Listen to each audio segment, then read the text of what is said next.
بسم اللہ الرحمن الرحیم۔ معزز دوستوں السلام علیکم۔ ویڈیو پسند آئے تو ویڈیو کو لائک کر دیں اور چینل کو سبسکرائب کر دیں تاکہ ہر نئی آنے والی ویڈیو آپ تک پہنچ سکے۔ شعبان المعظم آپ صلی اللہ علیہ وسلم کا محبوب مہینہ۔ نبی پاک حضرت محمد صلی اللہ علیہ وسلم کا ارشاد پاک ہے، رمضان اللہ رب العزت کا مہینہ ہے اور شعبان میرا مہینہ۔ شعبان المعظم کو حضور اکرم صلی اللہ علیہ وسلم کا سب سے محبوب اور پسندیدہ مہینہ کہلاتا ہے۔ اس مہینے میں آپ صلی اللہ علیہ وسلم کثرت سے روزے رکھتے تھے اور عبادتوں کا خصوصی اہتمام کرتے تھے۔ اس ماہ کا نام شعبان رکھنے کی کئی توجہ ہیں۔ شعبان کا مادر شب ہے جس کے معنی گھاٹی کے ہیں۔ گھاٹی پہاڑوں کے درمیان دشوار گزار راستوں کو کہا جاتا ہے۔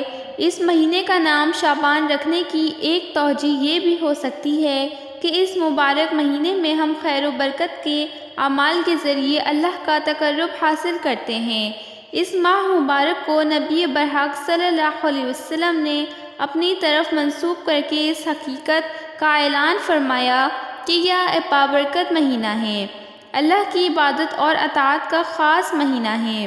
حضور اکرم صلی اللہ علیہ وسلم کا یہ معمول رہا ہے کہ آپ صلی اللہ علیہ وسلم اس مہینے میں کثرت سے روزے رکھتے تھے، اتنے کہ نہیں رمضان المبارک سے ملا دیتے تھے۔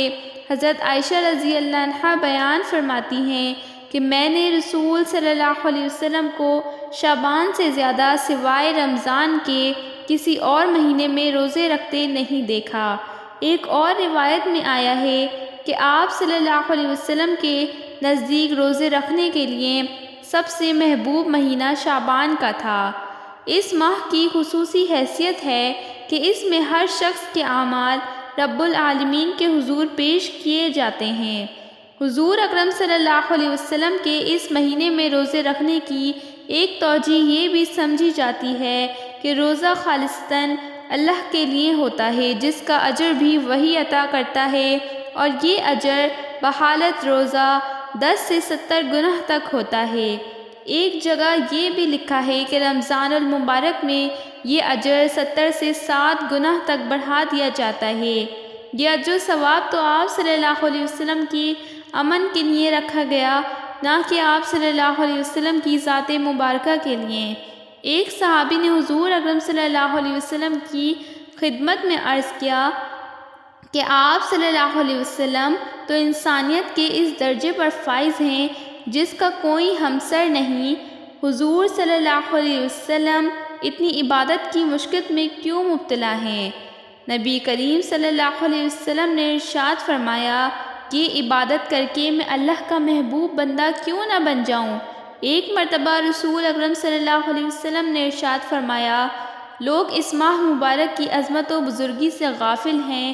یہ مہینہ رجب المرجب اور رمضان المبارک کے درمیان واقع ہے جس میں مخلوق کے اعمال خدا کی جانب میں پیش کیے جاتے ہیں۔ میں چاہتا ہوں کہ میرا عمل بھی روزے دار ہونے کی حیثیت سے پیش ہو۔ حضرت عائشہ صدیقہ رضی اللہ عنہا فرماتی ہیں کہ رسول پاک صلی اللہ علیہ وسلم پورے شعبان روزے رکھتے تھے۔ ایک بار میں نے خدمت رسالت آپ صلی اللہ علیہ وسلم میں عرض کیا، یا رسول اللہ صلی اللہ علیہ وسلم، آپ صلی اللہ علیہ وسلم کو اور مہینوں سے زیادہ شعبان میں روزہ رکھنا کیوں پیارا ہے؟ آپ صلی اللہ علیہ وسلم نے فرمایا، اس مہینے میں اس سال مرنے والوں کی موت لکھی جاتی ہے۔ میں چاہتا ہوں کہ میری موت کا حکم میرے روزے دار ہونے کی حالت میں لکھا جائے۔ شعبان المعظم کے مہینے میں جو ایک رات 15ویں شب کو آتی ہے شب برات کہلاتی ہے۔ شب کے معنی رات اور برات کا مطلب چھٹکارا اور نجات ہے۔ علماء کرام لکھتے ہیں کہ یہ گناہوں اور مصیبتوں سے نجات کی رات ہے۔ جس طرح زندہ انسانوں کے لیے دنیا میں 2 عیدیں یعنی عید الفطر اور عید الاضحیٰ کی راتیں آتی ہیں، اسی طرح فرشتوں کے لیے بھی 2 راتیں آتی ہیں جو لیلۃ القدر اور لیلۃ البرات کہلاتی ہے۔ ایک جگہ یہ رات گناہوں سے آزادی کی رات بھی لکھی گئی ہے اور اس میں 2 اقسام کے لوگوں کی مغفرت نہیں ہوتی، مشرک اور کینہ پرور۔ ایک اور فرمان کے مطابق اس رات 6 افراد کی بخشش نہیں ہوتی: شرابی، چغل خور، موسیقی کے آلات بجانے والا، والدین کا نافرمان، قاطع رحم، مصور۔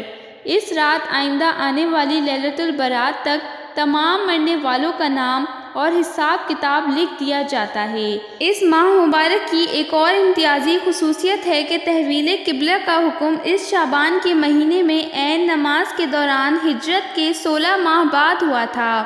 اس بابرکت مہینے کا نام شعبان المعظم ہے، یعنی شعبان کے ساتھ معظم، جس کے معنی عظمت والا ہے۔ اس کی عظمت کا اندازہ ان باتوں سے بخوبی لگایا جا سکتا ہے کہ آپ نے اس ماہ کو اپنے ساتھ منسوب کیا، پھر رمضان کے سوا اس مہینے میں نفلی روزے کثرت سے رکھے۔ اللہ تعالی ہم سب کو اس ماہ مبارک کی برکتوں سے فیضیاب فرمائے، آمین۔